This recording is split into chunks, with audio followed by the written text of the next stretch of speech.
सो नोएडा में एक 27 साल का लड़का जो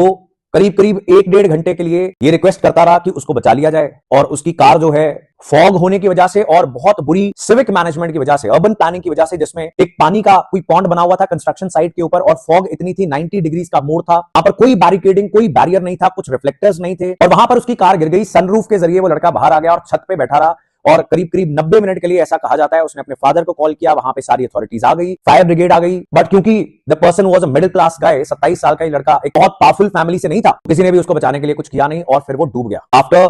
spending the last 1.5 hour of his life requesting कि उसको बचा लिया जाए। Value of human life in this country, खासकर value of human life in this country for middle class, right? Sometimes I raise such issues on my personal social media, तो मुझे बहुत लोग बोलते हैं कि क्यों बोलते हो, तुमने क्यों पंगे लेने हैं, है ना? इस तरीके की बातें आपको बताई जाती हैं। एंड इंडिया के मिडिल क्लास में ऐसा एक बिलीफ है, गलत बिलीफ मेरी नजर में, कि अगर वो चुपचाप शांत जीवन जिएंगे, किसी से पंगा नहीं लेंगे, तो वो मुसीबत से दूर रहेंगे। ऐसा होता नहीं है। और जब मुसीबत पड़ती है और पुलिस और अथॉरिटीज, जुडिशियल सिस्टम, सरकारी हॉस्पिटल्स, इनका सामना जब करना पड़ता है, because you can not save this, फिर ऐसा लगता है कि काश हमने भी इन सब चीजों को थोड़ी इंपॉर्टेंस के साथ लिया होता, काश हमने भी अपनी वोट सोच समझ के डाली होती, काश हमने भी कुछ क्वेश्चनिंग की होती, बिकॉज वो हमारा अधिकार था। No matter whatever happens because of that, right? So this has happened. अब देखो,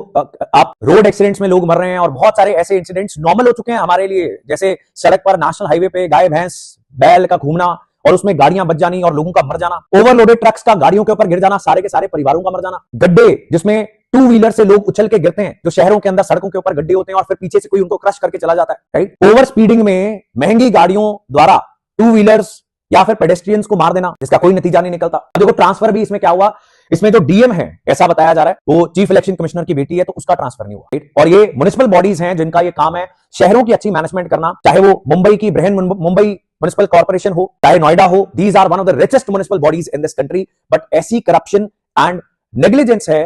बिकॉज अल्टीमेटली किसी की लाइफ जरूरी नहीं है, पॉइंट ये, राइट? तो आपको और हमें, जो मिडिल क्लास लोग हैं, उनको मुसीबत से अगर बचना है तो मुसीबत खत्म करनी पड़ेगी, नहीं तो कोई बच्चा किसी परिवार का गटर में गिर के मर जाता है। दीज आर, अब तो इसको हाईलाइट करना भी बंद कर दिया। यहां पर हुआ क्या कि उस बच्चे के लास्ट जो साल समय था, लास्ट कुछ मिनट्स थे, तो फरियाद करता हुआ मरा है, हाथ जोड़ के कि मुझे कोई बचा लो। कोई रस्सी नहीं मिली, कोई क्रेन नहीं मिली, कोई जेसीबी नहीं मिली, कोई फायर ब्रिगेड के व्यक्ति ने, जिनको शायद स्विमिंग आती होगी because they are trained personal, उन्होंने पानी में जाना भी सही नहीं समझा, सर्दी बहुत है कह रहे हैं।